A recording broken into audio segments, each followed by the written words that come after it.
अस्सलाम वालेकुम नाज़रीन, आज सुबह सुबह जैसे ही व्हाट्सअप खोला तो एक अफसोसनाक खबर थी, मिर्ज़ा लतीफ़ साहब की वफ़ात की। ये तस्वीर आप देख रहे हैं, बहुत ही बुज़ुर्ग थे, बहुत ही प्यारी शख्सियत के मालिक थे, दुआ गो थे, बड़ी नरम तबीयत के मालिक।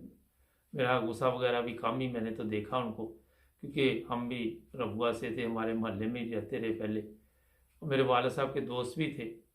और जब वालिद साहब की वफ़ात हुई ये 96 में, तो वहाँ पे ये तशरीफ़ लाए थे ग्रोसग्रो भी, नासिर बाग में जनाजा जब हुआ। उसके बाद भी मुलाकात होती रहती थी अक्सर किसी न किसी प्रोग्राम में, क्योंकि कुछ अर्सा से कुछ प्रोग्राम बंद हुए हैं कोरोना की वजह से। अब तो देर हुई, मुलाकात नहीं हुई। बच्चे माशाल्लाह उनसे उनके जो है उनसे रब्ता रहता है। मिर्ज़ा कमर साहब हैं, उनके साथ पिछले दिनों इंटरव्यू भी एक किया था खिलाफत पे, और बच्चों की तरबियत बड़ी अच्छी की। मिर्ज़ा रफ़ीक साहब हैं, मिर्ज़ा कमर साहब हैं, मिर्ज़ा नईम साहब हैं, मिर्ज़ा करीम साहब हैं, मिर्ज़ा कलीम साहब हैं।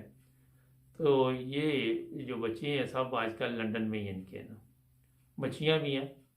मेरा ख्याल है कि सब लोग ये यूरोप में ही हैं। अल्लाह ताला इन सबको सब्र दे। थोड़ा सा इनके वालिद साहब के बारे में बता देता हूँ कि माशाल्लाह जिस तरह उन्होंने औलाद की तरबियत की। मिर्ज़ा कमर साहब को लोग जानते हैं, जर्मनी में भी रहे पहले, फिर वहाँ पे हैं आजकल लंदन में। और हर वक्त किसी न किसी मौके पे मैं देखता हूँ कि खिदमत करते रहते हैं दूसरे भाई भी।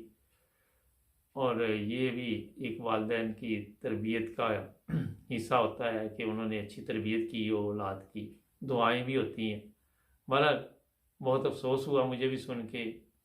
और ये है कि हम तो दुआ ही कर सकते हैं, जो भी दुनिया में आया उसने जाना भी है। अल्लाह ताला उन्हें जन्नत फिरदौस में अल्लाह मुकाम पे जगह अता फरमाए, और सब घर वालों को सब्र की तौफीक अता फरमाए। हमारे चैनल को सब्सक्राइब कर लें। मिलेंगे एक नए प्रोग्राम में। अल्लाह।